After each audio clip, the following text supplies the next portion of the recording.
할렐루야. 오늘도 주의 말씀을 통해서 여러분들과 대화를 나누기를 원합니다. 이 말씀을 통해서 여러분들이 말씀을 묵상하면서 하나님의 섭리를 좀 깊이 생각하는 시간을 가졌으면 좋겠습니다. 오늘 하나님의 말씀은 에베소서 2장 11절에서부터 22절까지의 말씀을 통해서 한 세 사람을 짓기 위해 오신 예수님이라는 제목으로 말씀드리기를 원합니다. 하나님께서 가장 중요하게 여기시는 것이 있는데 우리도 그것을 중요하게 여겨야 되는 것입니다. 그것이 뭐냐면 하나님은 말씀을 중요하게 여기십니다. 하나님의 말씀은 살았고 운동력이 있어서 날샌 어떤 검보다도 예리하여 혼과 영과 관절과 골수를 찔러 쪼개기까지 하는 그런 말씀으로 히브리서는 소개하고 있습니다. 또 요한복음에서는 태초에 말씀이 계시니라 이 말씀이 하나님과 함께 계셨으니 이 말씀이 곧 하나님이시다 라고 말씀하고 있습니다. 그래서 하나님께서는 말씀을 하나님이라고 말씀하시면서 가장 중요하게 여기시는 거예요. 하나님께서는 이 세상을 창조하실 때에도 하나님의 말씀으로 창조하셨어요. 하나님은 오직 말씀으로 모든 것을 창조하시고 말씀이 오늘도 이 세상을 주관하고 계신 것입니다. 그래서 하나님의 말씀은 하나님 당신 자신이 정말로 중요하게 여기시는 것입니다. 하나님이 중요하게 여기신 것이라면 우리 또한 그렇게 중요하게 여겨야 되는 것입니다. 그리고 말씀이 육신이 돼서 이 세상에 오셨는데 그 예수님이 오신 목적이 뭐냐면 이 세상을 말씀으로 창조하셨듯이 말씀으로 한 세 사람을 지으시기 위해서 오신 것입니다.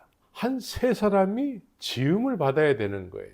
예수님이 오신 목적이 그것이기 때문에 이적과 기사를 경험하는 것이 중요한 것이 아니고 너희들에게 지금 가장 중요한 것은 무엇이냐면 내 말이 너희 안에 거하는 것이라는 거예요. 예수님께서 내 말에 거하면 내 참 제자가 된다라는 거예요. 예수님께서 가장 중요하게 여기시는 것이 내 말을 듣고 마음에 거하게 하는 거라는 거예요. 이것이 예수님께서 가장 소중하게 여기셨던 것입니다. 예수님께서는 들을 귀가 있고 그 말씀이 들려져서 마치 밭에 씨가 심기듯이 내 말이 너희 마음판에 심겨야 된다, 거해야 된다라고 말씀하고 있는 것입니다. 하나님은 이 세상을 말씀으로 창조하셨고 말씀이 육신이 되셔서 하나의 창조물을 창조하기 위해서 오셨는데 그 창조물이 한 세 사람을 짓는 것입니다. 말씀으로 한 세 사람을 짓는 거예요. 그래서 오늘 본문에서는 사도 바울 선생께서 이렇게 기록하고 있습니다. 11절에서부터 13절까지 우리는 이방인이었다라고 말씀하고 있어요. 이방인, 그리스도 밖에 있었던 사람들이다. 이스라엘 나라의 밖에 있는 사람들이다. 약속이 언약에 대하여 외인들이었다라고 말씀하고 있고 세상에서 소망이 없고 하나님도 없는 자들이었다라고 기록을 하고 있습니다. 이런 사람들에게 한 세 사람을 지으시기 위해서 예수님이 오셨다는 것입니다.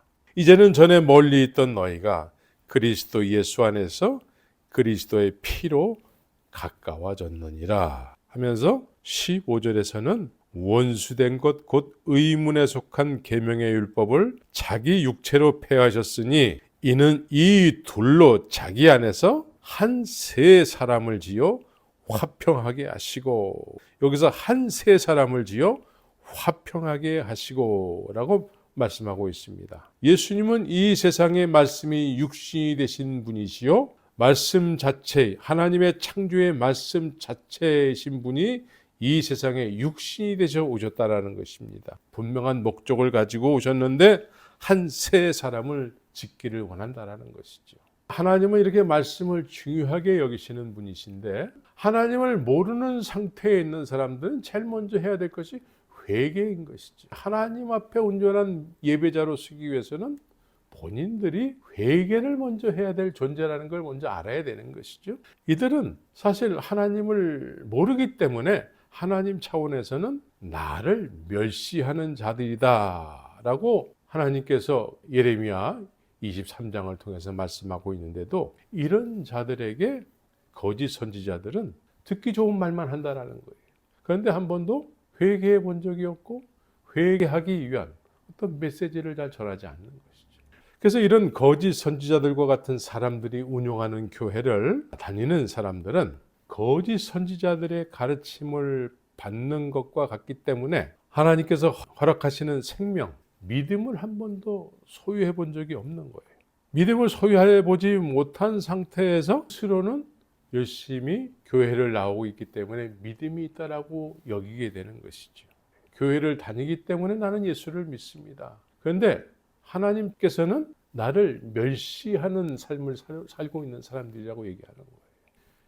계속 거짓 선지자들은 하나님은 사랑이시기 때문에 여러분들에게 평안을 주시고 위로를 주시고 이렇게 하나님이 전하시고자 하는 메시지보다는 듣는 사람들의 입장에서 이해를 돕기 위한 그런 수준에서 하나님의 말씀을 전한다는 것이죠. 어떻게 보면 교회가 예수를 믿지 못하게 하는 장소가 되어버리는 수가 있는 거예요. 왜냐하면 하나님께서는 그렇게 말씀하지 않는데도 하나님은 그런 하나님이다. 당신들을 여전히 사랑하신다. 회개하지 않고도 믿음이 있다라고 여기게 하는, 그래서 그런 삶을 계속 살고 있는데 하나님 차원에서는 믿지 않는데도 불구하고 이 사람들은 믿는다라는 것이죠. 왜냐하면 교회를 다니고 있기 때문에.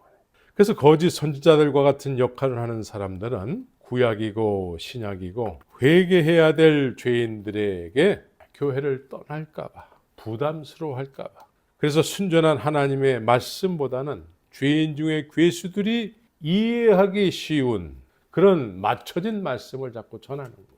회개해야 될 사람들에게 회개의 메시지보다는 계속 그렇게 살면서 그냥 교회에 나오면서 믿기만 하면 됩니다. 여기서 믿기만 한다는 의미는 무슨 의미인지 잘 모르겠지만 믿기만 하면 된다라는 이야기들을 많이 하게 되는 것이죠.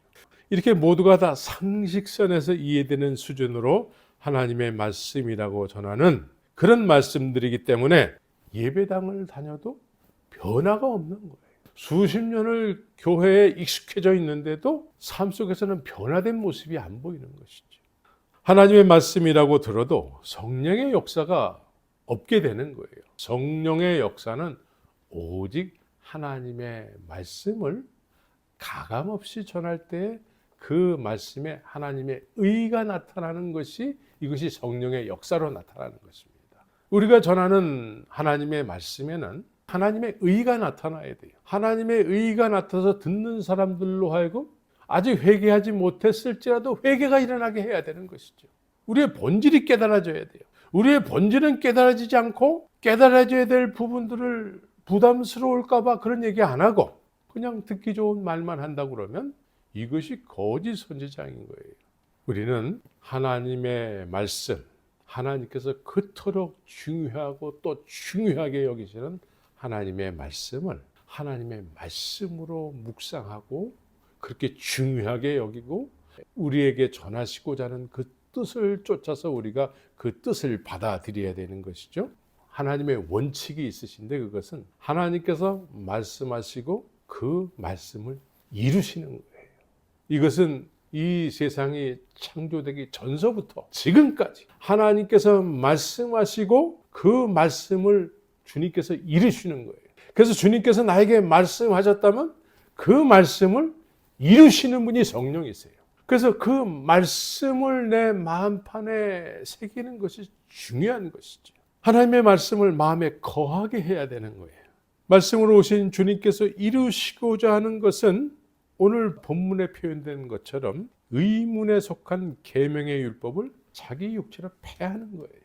이게 하나님께서 말씀하시고 이 말씀을 이루시는 주님이신 것이죠.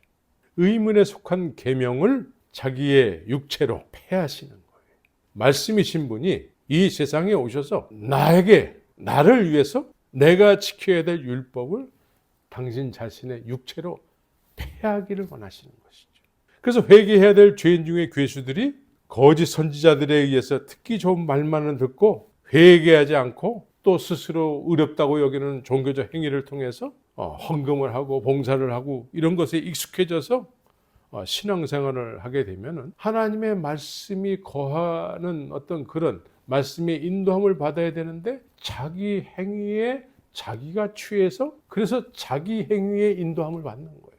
그럼 하나님의 말씀을 받은 적이 없기 때문에 하나님께서 나에 대해서 이루실 것이 없는 거예요. 하나님께서 나를 위해서 의문에 속한 계명의 율법을 육체로 폐하시는 그런 말씀을 이루셔야 되는데 하나님께서 나에게 그런 것이 이루어지게 하기 위해서 말씀이신 예수님이 이 세상에 오셔서 그것을 이루셔서 이루신 자들에게는 새로운 한 생명을 짓게 되는데 그런 것이 지음받은 적이 없게 되는 것이죠. 말씀을 받은 적이 없고 늘 회개해야 될 죄인들이 듣기 좋은 말만 듣고 열심히 헌금하고 봉사해서 그런 것이 믿음이라고 스스로 여겼을 때에는 이런 사람들에게 하나님께서 말씀을 이루셔야 될 말씀이 없는 거예요. 하나님 쪽에서는 말씀이 이루어져야 되는데 이루어질 말씀이 없는 거예요. 이루실 말씀이 없는 것이죠. 그래서 원수된 것 곧 의문에 속한 계명의 율법을 자기 육체로 폐하셨으니 라는 이 행하신 일이 적용이 돼야 되는 거예요. 나에게 적용이 돼야 돼요. 내가 적용이 되기 위해서는 내가 먼저 죄인 중에 괴수로 여겨져야 되는 것이죠. 오늘 본문에서는 그러므로 생각하라 너희는 그때의 육체로 이방인이요 손으로 육체에 행한 헬라당이라 칭하는 자들에게 무할례당이라 칭함을 받은 자들이라. 그때의 너희는 그리스도 밖에 있었고 이런 자들로 여겨져야 되는 거예요. 이런 자들로 여겨져야 되는데 마음판에 밭에 씨가 심기듯이 마음판에 하나님의 말씀이 심겨서 거하게 해야 되는데 그 거한 말씀은 하나님께서 그 말씀을 이루실 텐데 그 이루시는 말씀은 오늘 본문을 통해서 의민에 속한 계명의 율법을 자기 육체로 폐하는 일인데 이것과는 전혀 관계가 없는 거예요. 새 사람이 지어져야 되는 거예요.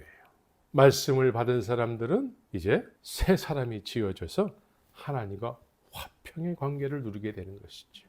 말씀을 거하게 한 사람들의 모습을 우리가 먼저 배워야 돼요. 말씀을 거하게 한 사람들, 예수님을 보기도 하고 직접 듣기도 하고 만지받은 사람들, 처음에 어떻게 시작했는가?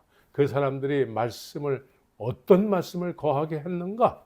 이들의 첫 만남은, 베드로의 첫 만남은, 예수님과 베드로의 첫 만남은 심령이 가난해질 대로 가난해질 상태에서 베드로는 예수님을 만나게 된 것입니다. 마음이 공허할 대로 공허해진 상태. 심령이 가난한 자는 복이 있나니. 심령이 가난한 자는 원래 복이 있어서는 안 되는 것이죠. 하나님을 모르는 사람들은 이렇게 되는 거예요. 하나님의 은혜가 임하지 않는 사람들은 보통 이런 인생의 넋두리를 하다가 다음 날을 맞이하고 다음 날을 맞이하고 하게 되는 것이죠. 베드로도 그날이 그런 날이었어요. 그런데 예수님께서 베드로의 배에 오르셔서 신세 한탄을 해야 될 때에 베드로에게 저 깊은 데로 가서 그물을 던져봐라. 심령이 가난해졌는데 그 심령이 가난해진 그때가 복이 많은 때였어요. 베드로에게는.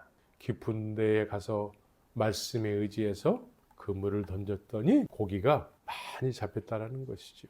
그래서 이 베드로는 그렇게 예수님을 경험함으로 인해서 우리 같으면 그런 행동은 안 했을 텐데 베드로는 예수님 앞에 무릎을 꿇으면서 나를 떠나소서 나는 죄인입니다. 빛 앞에 나는 어두움입니다. 라는 고백을 했다라는 거예요.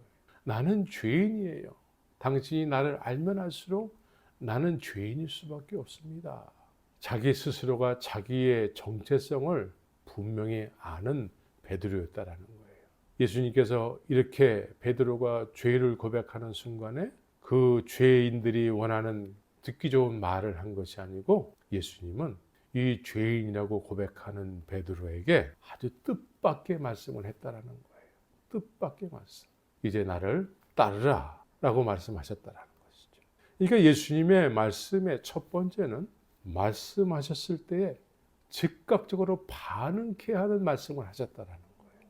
왜?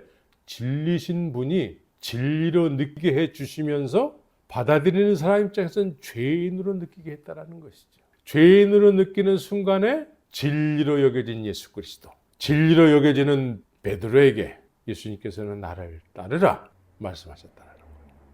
그때까지 물론 밤새도록 고기를 잡아서 많이 잡는 날도 있고 못 잡는 날도 있지만 그거 자체가 베드로에게는 생명과 같은 일인데도 불구하고 그 즉시 반응할 수밖에 없는 그런 주님의 말씀이셨다라는 거예요. 나를 따르라. 그럼 그동안에 중요하게 여겨졌던 어부의 일을 그만두지 않으면 따를 수가 없는 거예요. 그래서 예수님을 만나는 순간, 예수를 그리스도로 아는 순간에 우리의 영혼이 반응하는 거예요. 영혼이 반응하는 거예요. 육신이 반응하는 것이 아니고 영혼이 반응하는 거예요. 영혼이 살아나기 시작하는 거예요. 예수님을 즉시로 따르기 시작하는 거예요. 아브라함에게도 하나님께서 말씀하셨어요. 본토 지적 아비 집을 떠나라. 그 떠남에 있어서 내가 본토 친척 아비 집을 더 소중하게 여겼다면 베드로가 고기를 잡는 날도 있고 못 잡는 날도 있지 하면서 고기 잡는 어부의 삶을 더 중요하게 여겼다면 예수님을 따를 수 없는 거예요. 아브라함도 마찬가지예요. 아브라함도 영이신 하나님께서 말씀하셨을 때 진리로 느껴져서 이제 본토 친척 아비 집이 소중하지 않다는 얘기가 아니에요. 지금까지는 거기서 사는 것이 생명이었어요. 근데 그 생명보다 더 값어치 있게 느껴지는 영이신 하나님의 말씀이었다라는 것이죠. 영이 반응하는 거예요. 영. 믿음이라는 것은 영이 깨어나는 거예요. 하나님이 말씀하셨을 때에 바로 반응이 일어나는 거예요. 그래서 말씀을 받게 되니까 받음으로 인해서 행함이 일어났다는 거예요. 행동. 영혼이 깨어난다는 건 행함이 동반된다는 거예요. 반응한다는 거예요. 반응해서 이제 예수님을 따르기 시작하는 것이죠. 그러니까 예수님께서 당신 자신의 말씀을 받은 사람들에게 말씀을 이루신 거예요. 말씀을 이루시기 위해서 이제 나를 따르라. 너희들에게 내가 이루어야 될 말씀이 있다라는 거예요. 책임을 지시는 거예요. 자기 사람들을 끝까지 책임지시는 거예요. 그래서 어디까지 인도해 가십니까? 오늘 본문을 통해서 의문에 속한 계명의 율법을 자기 육체로 폐하는 장소까지 인도해 가는 것이죠. 그것이 무엇입니까? 십자가인 거예요. 십자가.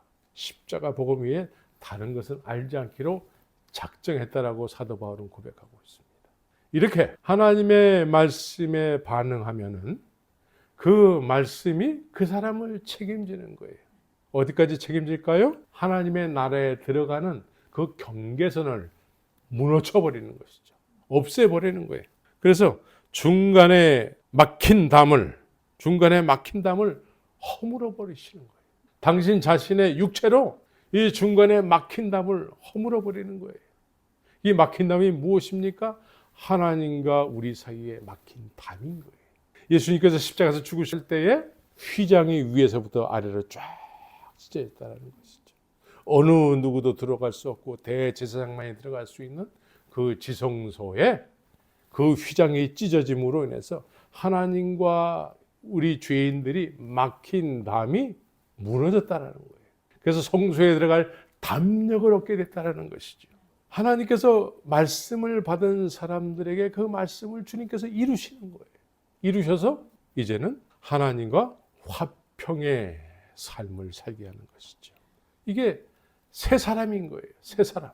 하나님과 화평을 누리던 아담과 하와가 있었는데 이들이 죄로 인해서 이제 하나님과 사람 사이에는 넘나들 수 없는 장벽이 생긴 것이죠. 하나님 앞에 나가서는 절대로 안 되는, 나갈 수도 없고 죄인이기 때문에, 그래서 죄인은 하나님을 모르기 때문에 하나님이라는 개념만 가지고 있어요. 하나님이란 개념만 가지고 있지 하나님이 어떤 분인지를 몰라요. 왜? 하나님을 만나본 적이 없기 때문에, 하나님과 화평의 관계를 누려본 적이 없기 때문에. 그래서 하나님 하는데 이 세상에는 지역마다 민족마다 다 자기들이 하나님이 있는 거예요. 왜냐하면 하나님이란 개념은 있는데 그 하나님이 누군지 모르기 때문에, 어떤 분인지 모르기 때문에 그 사이를 마귀가 자기가 하나님인 것처럼 행세하는 거예요. 마귀가. 그래서 모든 인생들을 죄의 종노릇하게 만드는 것이죠. 그런데 예수님께서 말씀이 육신이 되셔서 이 세상에 오셔서 나에 대해서 말씀을 하시고 말씀을 받은 자에게 그 말씀을 이루심으로 인해서 이제 하나님과 화평을 누리는 그런 삶을 살게 되는 것이죠. 하나님과 화평을 누린다라는 것은 하기 싫은 걸 억지로 하는 게 아니에요. 교회 가기 싫은 걸 오늘 주일 됐으니까 교회 가야 되네, 이런 얘기가 아니에요. 하나님과 화평의 관계를 누린다라는 것은 그야말로 누리는 거예요. 누린다라는 의미는 누리고 싶어서 누리는 거예요. 하고 싶어서 하는 거라는 거예요. 하나님을 알게 됨으로 해서 하나님 앞에 나가는 것이 즐거운 일이 되는 거예요. 알게 된 하나님과 교통하는 것이 즐거운 일인 것이죠. 누가 시켜서 억지로 하는 거, 수동적이 되지 않고 능동적이 돼야 되는 것입니다. 아담과 하와가 잃어버렸던 것을 예수 그리스도께서 회복해 하심으로 인해서 내 안에 새 사람이 만들어지는 거예요. 새 사람은 하나님 앞에 담대히 설 수 있는 사람인 것이죠. 그래서 하나님 앞에 담대히 설 수 있다는 것은 이제 그것을 그 자체를 누리는 거예요. 누리는 거예요. 그래서 그 누리는 사람들 얼굴에는 하나님을 아는 빛이 있는 것이죠. 그래서 하나님의 의도하심대로 예수님을 이 세상에 보내신 의도하심대로 그렇게 하나님과 화평의 관계를 누리는 삶을 살게 되는 것입니다. 너희는 사도들과 선지자들의 터 위에 세우심을 입은 자라. 이게 무슨 뜻입니까? 사도들과 선지자들의 터 위에 세우심을 입은 자. 자, 여기서 예수님을 직접 보기도 하고 듣기도 하고 만져보기도 했던 사람들, 사실은 갈릴리 어부들이요, 세리들이요, 그때 당시에 예루살렘 성 안에 살던 사람들과 조금 구별돼서 이 사람들은 마이너리티예요. 사각지대에 누구도 인정해주지 않는 그런 부류의 사람들이었는데, 이 사람들이 예수님을, 말씀이 육신이 되신 창조의 말씀이신 예수님을 만나고 난 이후에는 예수님의 의도하신 대로 됐다라는 거예요. 하나님의 의도하신 대로 하나님이 말씀하시고 그 말씀에 의해서 창조하시고 그 말씀에 의해서 한 세 사람을 짓게 되는데, 이 갈릴리 어부들과 세리들이 그렇게 하나님의 말씀에 의한 프로세스가 그렇게 이루어졌다라는 것이죠. 이런 터 위에 세우심을 입은 자라는 거예요. 그러면 우리도 이들이 누렸던 것과 똑같은 그런 하나님과 화평을 누리는 삶을 살아야 된다는 것이죠. 이런 선지자들 터 위에 이런 온전케 하시는 말씀, 듣는 사람 입장에서 듣기 좋은 말을 하는 것이 아니고 하나님의 입장에서 창조의 말씀, 하나님께서 말씀을 통해서 창조하시는데 그 말씀 그대로를 전하는 선지자들 터 위에서 그렇게 이루어진다라는 거예요. 이 말씀 자체에 의해서 이루어진다라는 거예요. 이것을 경험해 보지 못한 사람은 이해가 안 되는 이야기죠. 사도들과 선지자들 터 위에 세우심을 입은 자, 새롭게 지음을 받은 한 사람이 되어야 되는 것이죠. 예수 안에서 지금 현재 그렇게 지어져 가는 사람도 있어야 되는 것이고, 그렇게 지어진 사람이 있어야 되는 것이죠. 그런데 오늘 마지막 절에서 너희도 성령 안에서 하나님의 거하실 처소가 되기 위하여 예수 안에서 함께 지어져 가느니라. 이 말씀이 이루어지는 과정 속에 있는 사람이 되어야 되는 것이죠. 그래서 이 말씀이 이루어지는 과정 속에서 완성되어진 사람도 있어야 되고 이루어지는 사람도 있어야 되는 거예요. 그래서 우리 모두가 하나님과 화평을 누리는 삶을 살아야 돼요. 하나님이 그렇게 하기 위해서 독생자 예수 그리스도를 이 세상에 보내신 거예요. 자기의 육체로 오늘 말씀을 빌어서 의인에 속한 계명의 율법을 자기의 육체로 폐하셨다 말씀하고 있는 것입니다. 이런 것을 모르고, 이런 말씀이 있는지도 모르고 신앙생활하면 자기가 스스로 행하는 어떤 어줍지 않은 의롭다고 여기는 행위를 통해서 나 믿음의 사람이라고 그렇게 여기지만 하나님과 관계없는 경우가 많이 있게 되는 것입니다. 우리는 하나님과 관계가 있어야 돼요. 하나님 하는데 하나님과 관계가 없으면 이것처럼 슬픈 일이 없는 것입니다. 이것이 성경의 마태복음 7장에도 기록이 되어 있는 것이죠. 하나님을 주여 주여 불렀는데도 불구하고 예수님이 막상 하나님의 영광의 본체이신 예수님께서 오셨는데 난 네가 누군지 모른다라고 말씀하시게 되면 이런 사람들은 참 슬픈 사람이 되는 거예요.